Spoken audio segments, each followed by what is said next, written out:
Auzubillahiminash-shaytanir-rajim. Bismillahir-rahmanir-rahim.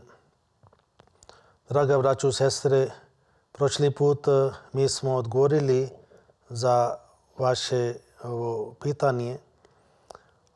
To ćemo još nastaviti i danas. Dalje, sljedeće pitanje je šta je najbolje učiniti, a šta je najbolje učiti za umrlu osobu. I neko isto je pitao da li se moramo moliti za naše mrtve u mjesecu Ramazanu i ima li značenje mjesec Ramazan za mrtve. Pošto u naše kraje dosta ljudi misli za svoje umrli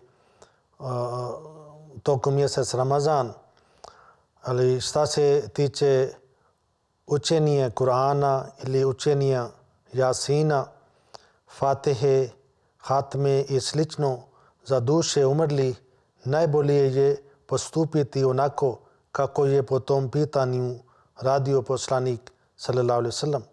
Časni poslanik sallallahu alejhi ve sellem je uzor za nas i zato kao muslimani mi treba da slijedimo njega. I kako su radili ashabi, i kada vidimo i čitamo knjige hadis, tamo postoji šta treba da radimo. Nema nigdje u časnom Kur'anu, ne postoji u hadisu ovo praksa koja se nalazi kod nas muslimana. Naprimjer, neko uči Jasin za umrli, neko završi Hatima Kur'an i neko sam kada ne zna, onda oni plati hođama da neko završi Hatma za nekoga. To su takve stvari koja slobodno možemo da kažemo to su nautarija. To je bidat, nešto novo u islam. Časni poslanik sallallahu alejhi ve sellem nije radio, nije rekao i onda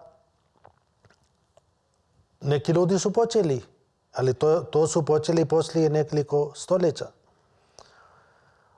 Šta se tiče časni Kur'an je Božja poruka za živi ljudi. Allah kaže, ovo je samo savjetnik i Kur'an jasni koji jasno pokazuje istinu da upozori svakoga ko je živ. Časni Kur'an govori sam da je njegova poruka je za živi ljudi i da upozori svakoga ko je živ i da odredba Allahova bude ispunjena protiv nevjernika. Surat Jasin 70 i 71. ajet. Vidite, ovo sura Jasin koja obično se uči za umrli, i taj sura sam priča da ovo Kur'an je za živi. Na drugo, časni poslanik sallallahu alejhi ve sellem rekao šta smijemo da radimo za umrli. Časni poslanik kaže, kada umre sin Ademov, prekida mu se dijelo osim u 3 stvari. Ostali dijelo njega prekida, nema više korist. Osim 3 stvari. Tako kaže, trajno je sadaci, ako je on radio dobro dijelo za dobrobit čovječanstvo koja traje, onda i čak ako je neko posadio drvo. I to isto je korisno. Trajno je sadaci dobrom djetetu kojemu dova pomaže. Ako ima vjernik djece koji obožavaju kako oni su obožavali, onda roditelji će imati svab u tome. I onda treća stvar, i znanju od kojeg se koriste oni poslije njega. Ako je ostavio znanje, na primjer na ovo doba dosta ljudi oni ostavi knjige, neka svoja dijela i to drugi ljudi dobijaju upustvo, uči, onda oni imaju korist od toga. Jedne prilike je Ajša upitala časnog poslanika sallallahu alejhi ve sellem šta da uči kad ulazi u mezarije ili prolazi pored istoga, pa njoj je Muhammed sallallahu alejhi ve sellem podučio selamu i dovio slično. Prolazio kroz groblje i učio dova. I lično mi možemo da idemo u groblje i podignemo ruke i učimo dova. Možemo da učimo Fatihu tamo i molimo na svom jeziku za sebe i za njega. I to je praksa od časni poslanik sallallahu alejhi ve sellem. I onda Ibn Abu Mulkije kaže, rekao je Allahov poslanik sallallahu alejhi ve sellem, posjećujete vaše umrle i nazivajte im selam, jer vi u njima imate ibret, znači pouku. I časni poslanik kaže, treba da posjećujete, redovno idete u groblje i nazovite selam. Šta je ta pouka? Ibret, pošto mi kada vidimo, kada idemo, onda čovjek misli u sebe. Danas oni su tu, leži, sutra dan je moj red i ja ću dolaziti odavde. I onda on misli u tome da li sam spreman, da li sam radio dobro djela ili nije. I to onda bude taj ibrat. I ja sam isto mislio da je prikladno je da naši ovi muslimani treba da znaju, pošto često se dešava da mi idemo da klanjamo dženaza i onda treba da znamo dua za dženaza. Kada neko ide na dženaza i imam uči 4 takbira, 4 puta on podigne ruke Allahu Akbar, onda prvo se uči Fatiha i onda opet takbir, onda salavat, Allahumma salli ala Muhammadin, onda Allahumma barik ala Muhammadin, ovo cijeli dio. I onda poslije opet treći takbir, onda se uči dua za dženaza. I ovo dua treba da mi znamo na pamet i ja ću učiti na arapskom i onda prevod.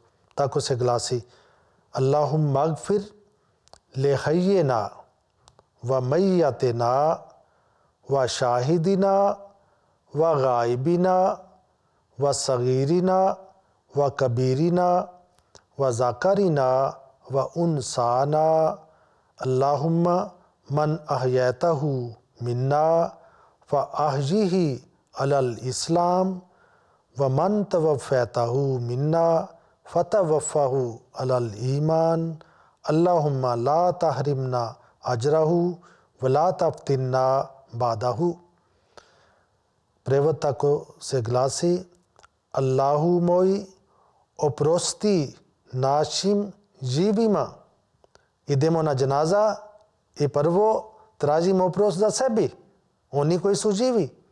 I to se isto ima poruka da oni koji su umrli, oni su sada završili. Ali oni koji su živi, sada nije više potrebno da oni traži Božji oprost. Allahu moj, oprosti našim živima i našim mrtvima, našim prisutnim i našim odsutnim, našim mlađima i našim starima, muškim i ženskim.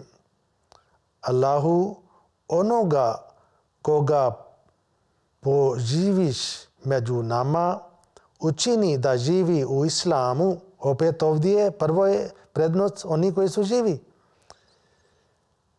Allahu, onoga koga poživiš među nama, učini da živi u islamu, a onoga koga na ahiret preseliš, preseli ga u imanu.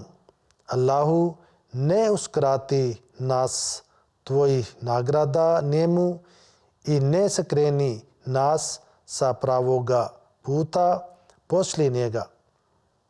To je taj dua što treba da mi učimo za ovo umrli i kada klanjamo dženaza. I već sam rekao taj 3 stvari što je dozvoljeno i što treba da mi radimo. Znači vjernik djece koji moli i taj ostavio neka trajna sadaka, korista čovječanstvo, na primjer napravio česma, bolnica, škola, bilo šta da bi ljudi imali korist. I treća stvar bio ovo znanje i nešto je ostavio za drugi ljudi. Imali korist od toga. Sljedeće pitanje je šta je noć Lejlatul Kadar u mjesecu Ramazanu i da li se treba proslavljati noć Lejlatul Kadar. Postoji tokom mjesec Ramazan jedan noć koja se zove Lejlatul Kadar. Ovo je jedan širok tema i pričat ćemo posebno u tome također, ali sada ovdje ću odgovoriti kratko. Lejlatul Kadar je jedan noć koja dolazi zadnji 10 dana Ramazana. Postoji nekoliko hadisa koje govori i to bude jedan trenutak kada čovjek moli, koji pogodi, Allah prihvati njegov dua. Ali ovo ima isto širok značenje kada se kaže noć. Noć znači mrak, kada ne se vidi ništa. Lejlatul Kadar isto je znači jedna kao doba prije dolazak poslanika i bude taj doba kao noć, kao mračni period, kako ne se vidi ništa. I taj noć zahtjeva, ljudi zahtijevaju da dobiju Božje kazna, ali Allah pošalje svoju milost kroz poslanika. I to je jedan značenje i druga značenje individualno da čovjek dobije taj trenutak. Hazrat Abu Hurajra radhiyallahu ta'ala anhu prenosi da je časni poslanik sallallahu alejhi ve sellem rekao ko provede Lejlatul Kadar u ibadetu vjerujući i nadajući se nagradi, bit će mu oprošteni prethodni grijesi. Neki ljudi misli kada bude taj noć Lejlatul Kadar, onda planiraju šta treba da se tražimo od Boga. Možda neko hoće da imaju bogatstvo, neko hoće da dobi neka devojka, da se oženi, imaju razni silovi.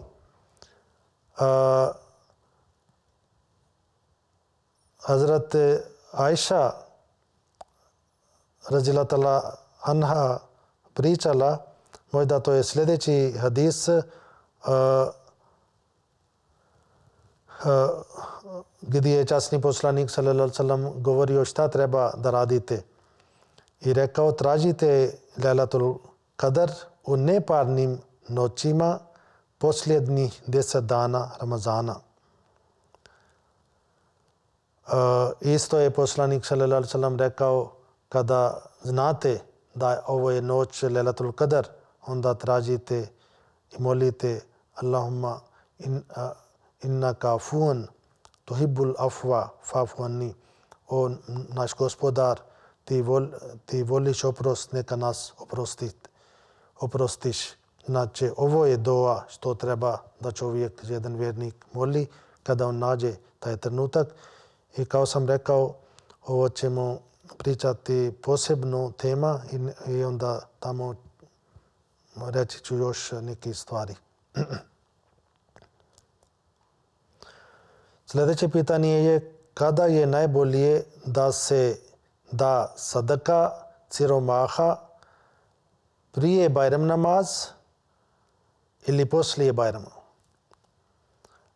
Časni poslanik sallallahu alejhi ve sellem naredio da svaki musliman, bez obzira da li je muškaraci, žene, dijete, svi treba da daju sadkatul vitr prije Bajram namaza. I poslanik kaže, koga izdvoji prije Bajram namaza, ubrojit će se u sadakatul fitr, a koga udijeli poslije Bajram namaza, ubrojit će se kao obična sadaka. I tako ovo sadaka treba da damo prije Bajram namaz. Ne mora da čekate zadnji dan Ramazana, nego kad god stignete, prije toga može da dajete. U naše džemat mi skupljamo ovo vitr i onda podijelimo među siromaha. Tako naš džemat radi u širom svijetu, ali ako neko hoće direktno dadne nekome, i može on isto da dadne nekome koga vi poznate, ali bitno je da od svaki član porodice treba da dajete.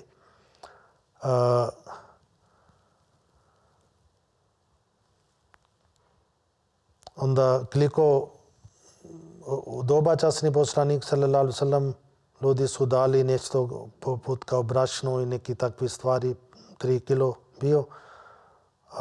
Sada stopa je kod nas 3 euro od jedan član porodice. Tako ako neko ne može toliko, onda makar pola treba da se dadne.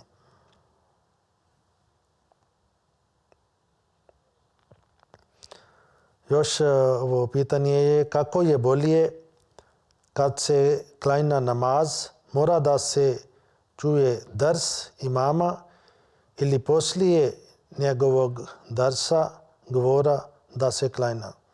Obično mi sada pustimo svaki dan u 7 sati taj dars i dok vi iftarite, taj dars će biti završen. I mislim, neće smetati vas namaz dok vi iftarite i onda se spremate za namaz, do tada dars će biti završen. Ali ako negdje pogodi tako da je vrijeme namaz, onda treba da date prednost namaza nego dars. Pošto dars mi sada pustimo preko internet i opet može da slušate poslije namaz. I tako to nije neki veliki stvar. Sljedeće pitanje je značenje posta u mjesecu Ramazanu ko se iskrenom bogobojaznošću isposti mjesec Ramazan, koji nagradi od Allaha dželešanohu može da se nada. Mi smo pričali o tome više puta. Samo treba da naš nijet, naša namjera treba bude da mi volimo Boga, mi imamo ljubav za njega i radi njegov ljubav mi ovo djelo radimo. I ako imamo taj namjera, onda ima mnogo sevap.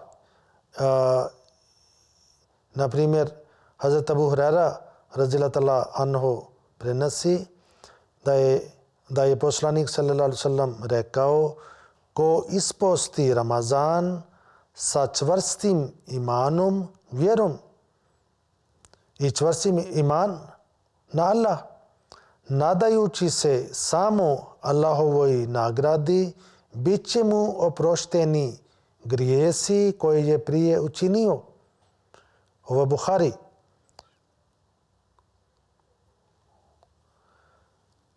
I ovo je veliki stvar.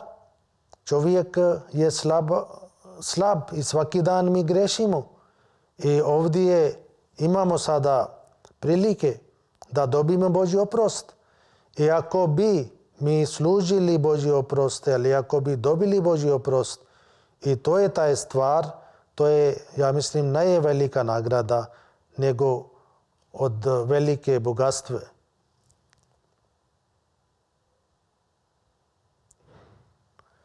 Isto časni poslanik sallallahu alejhi ve sellem govori za neki nesrećan čovjek i kaže: ko dočeka mjesec Ramazan i umre, a ne bude mu oprošteno i uđe u vatru, Allah ga udaljuje se od svoje milosti. Ovo je isto kao da Allah otvorio vrata svoje milosti i ako jedan čovjek neće da uđe, neće da dobije Božje blagodati, onda on sam je kriv. I zato on je veliki nesretan. I kao sam ovo prije rekao, da je Allahovo zadovoljstvo treba. I časni poslanik kaže: neće ni jedan musliman postiti jedan dan na Allahovom putu, a da ga Allah neće udaljiti od vatre 70 godina. Toliko je nagrada samo za jedan dan. I zato više puta ja govorim, ali ja mislim koliko više puta pričam, opet nije dovoljno, da naše naš nijet, naša namjera treba bude radi Boga, radi Božje ljubav. Mi ovo radimo i onda treba da osjetimo taj Božju ljubav i pokušavamo da dobimo taj Božju ljubav. Sljedeće pitanje je na koji način da roditelji uliju ljubav i nadu djece svoji koja su se sa godinama u mogućnosti da poste, pa da to naša djeca osjete slast i zadovoljstvo za post i kako da ta djeca shvate značenje pokornosti koju bi morali da praktikuju u toku posta. Kod nas dosta ljudi, oni posti i djece isto posti, ali većina posti radi reda. Pošto kada bi postili radi Boga, onda treba mimo Ramazan treba da imamo efekt na nama. Allah tako stvorio ovo svijet i napravio zakoni.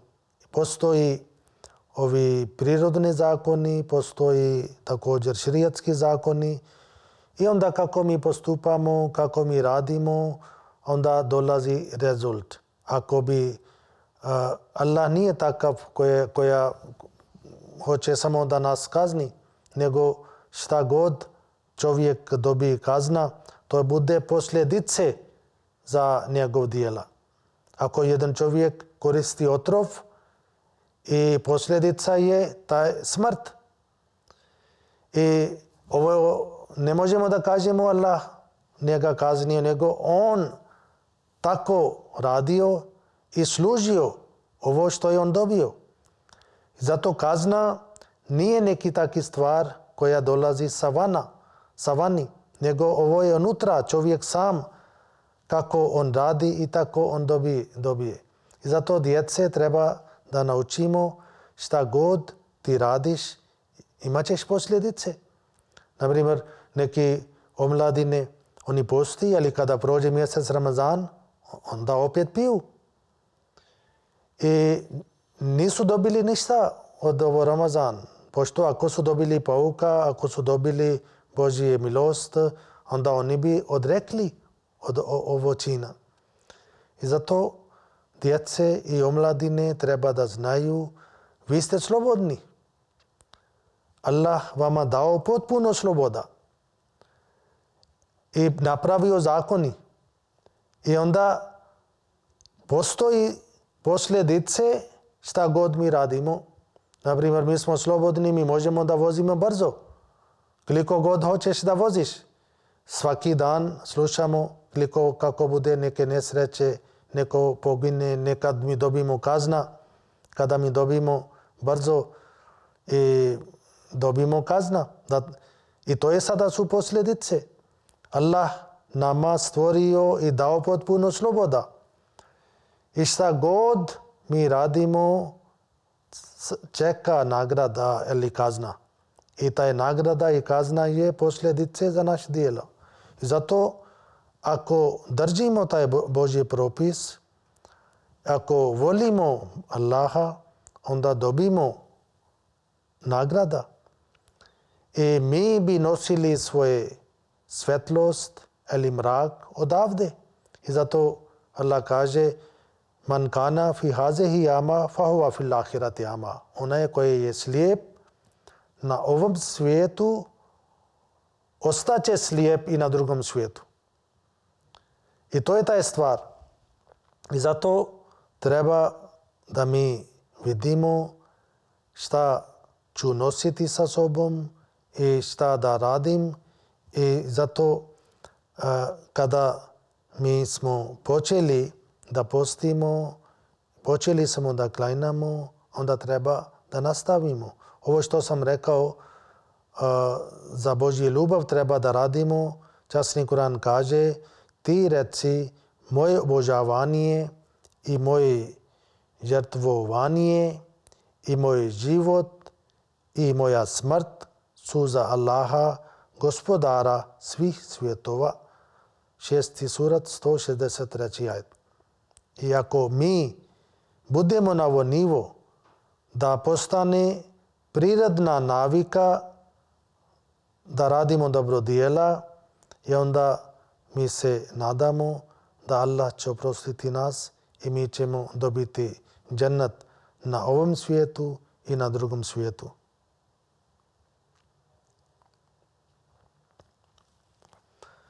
Sljedeće pitanje je da li će mrtvi opet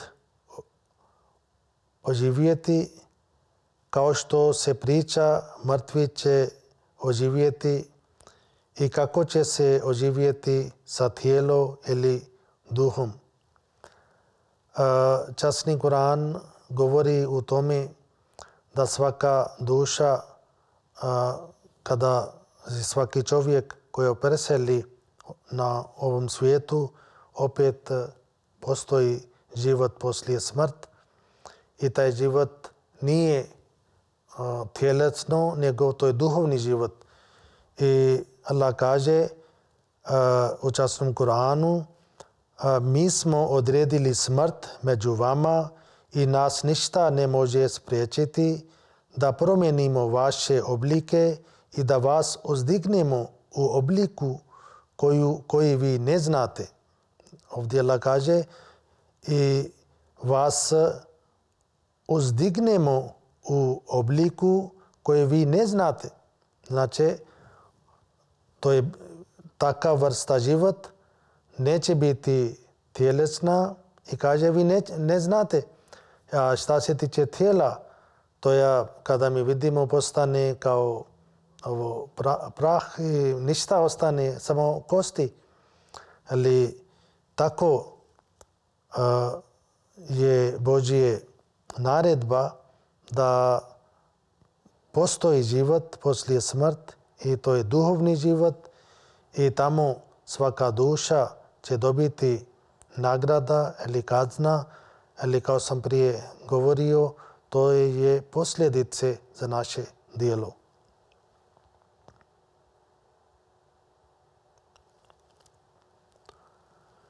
Onda se kaže da li umrlog sluša kada se njemu uči dova, na primjer kada neko ide u groblje i priča ili nešto uči, da li ta duša sluša, a duše umrlih ne čuju govor živi. Časni Kur'an govori da oni su otišli na jedno mjesto među nama i među njima i berijer i kao zid i ne može da oni uđu vamo i ne možemo da mi idemo tamo. Ali jedino ako Allah želi da prenesi naše ovo osjećenje, naša molitva prema njima, Allah ima moć. On može da učini sve stvari. Ali šta se tiče očigledno, direktno mi ne možemo da prenesemo svoj glas do mrtvi. Allah kaže u istinu ti ne možeš učiniti da mrtvi čuju i niti možeš učiniti da gluhi čuju tvoj poziv. I surat An-Naml, ajet 81. I na drugom mjestu Allah kaže ti ni pusti, ti ne možeš učiniti da mrtvi čuju, niti možeš učiniti da gluhi čuju poziv kad se odvrate pokazujući leđa. Surat Ar-Rum 53. I ovo isto Kur'an govori i za njih je pregrada do dana kad će biti ponovo oživljeni, ne mogu biti vraćeni na svijetu. Al-Mumin 101 ajet. Znači i za njih je pregrada kao zid među nama i među njima.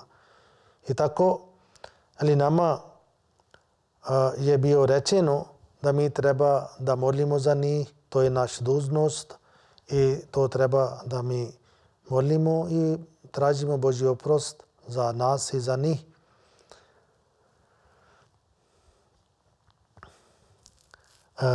Sljedeće pitanje je značenje noćnog namaza.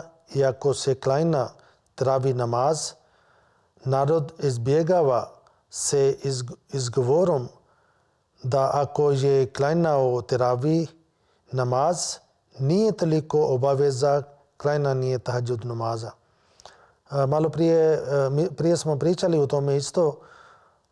Tahadžud namaz je obaveza.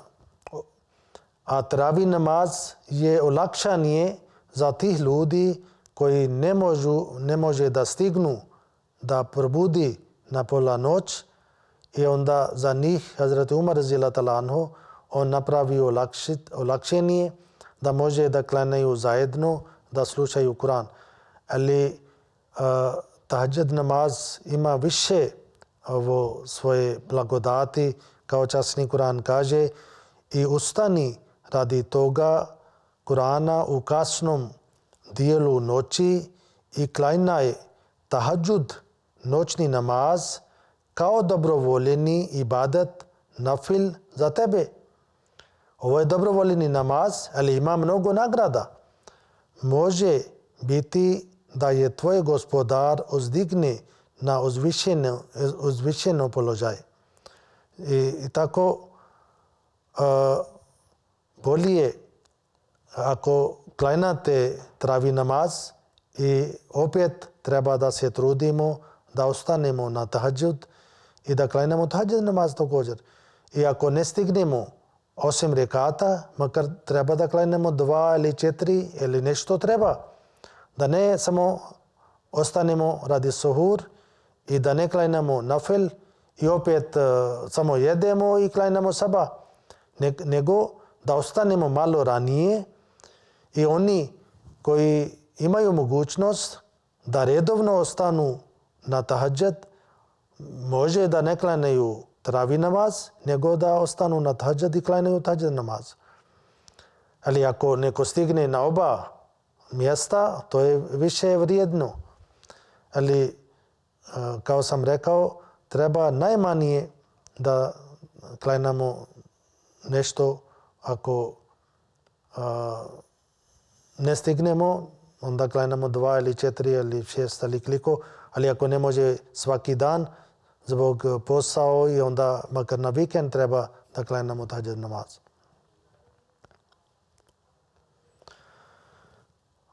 Za danas uzimamo još jedan pitanje, ovo zadnje za danas.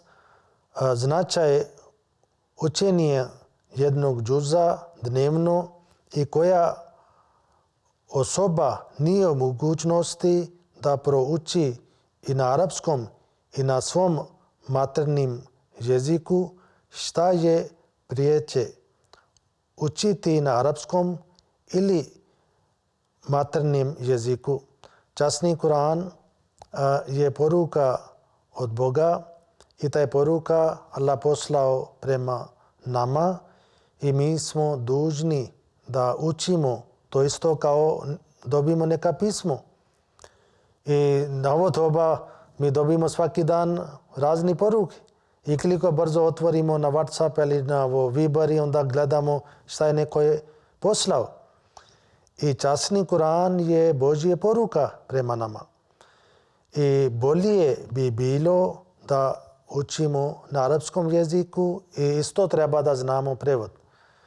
Oni koji ne znaju arapski jezik treba da pokušavaju da počnu. Nešto bi stigli. A oni koji uopšte ne znaju, onda može da uči prevod. I opet bi znali dosta stvari. Časni Kur'an kaže ti uči knjigu koja je tebi objavljena. Ovo je poruka nama. Znači Allah nama kaže o čovječe ti uči knjigu koja je tebi objavljena i obavlja namaz. Zaista namaz zaustavlja od sramotnih i ružnih stvari, a spominjanje Allaha zaista je najveće od svih spominjanja. Allah zna šta vi radite. Ako kažete nemam vrijeme, ne mogu, imam neki obaveza, zato ne mogu da učim Kur'an na arapskom i zato ne mogu da učim Kur'an na bosanskom, onda Allah kaže Allah zna šta vi radite. Vidite, ovo je kao neka upozorenja nama. Nemoj da mislite da ja ne znam šta vi radite. Nemojte mislite mene nije jasno zašto vi ne učite moja knjiga. Allah kaže Allah zna šta vi radite. Zato svaki od nas treba da napravi ovako navika, da učimo malo po malo časni Kur'an i da shvatimo ovo poruka, da razumijemo šta je Allah želi od nas. Mnogi muslimani, oni završi nekoliko hatme, ali ne znaju prevod. I to nije u redu. Kako bi mi završili ali učili neka knjiga na strani jezika, uopšte ne znamo taj jezik. Ali kada bi učili Kur'an, dobili sevap. Ali opet šta bi dalje imali? Zato bolje bi bilo da učimo ovo Kur'an i da znamo isto prevod. Časni Kur'an kaže, a mi smo doista Kur'an učinili lakim za pouku, pa imali i koga ko će primiti savjet. Treba da primimo savjet, Božji savjet i da počnemo od početak. I ako ne završimo tokom mjesec Ramazan, nastavimo i plako osvojimo, hranimo svoje duše, ovo Božje riječi i sve ovo Božje naredbe, sebe stavimo na vaga i da vidimo da li ja slijedimo prema ovo naredbe ili nije. Ali onda ispravimo sebe, ispravimo svoje duše, inša Allah, onda ovo će biti velika stvar da ovo Ramazan bi donio neka trajna promjena u nama, ne bi bio neka promjena koja bude samo tokom Ramazana i poslije opet budemo na isti nivo. I zato treba da koristimo ovo vrijeme, počnemo da učimo Božje knjiga i završimo, koji imaju mogućnost da završi na arapskom i na bosanskom i treba da znamo prevod, i koji ne znaju, onda opet oni treba da nauči. Napravite nešto na sabah, nešto na podne, nešto na veče i tako možemo da stignemo do kraja mjeseca Ramazana. Ja mislim, ovo toliko je dosta za danas. Do sljedeći put. Assalamu alaikum wa rahmatullahi wa barakatuh.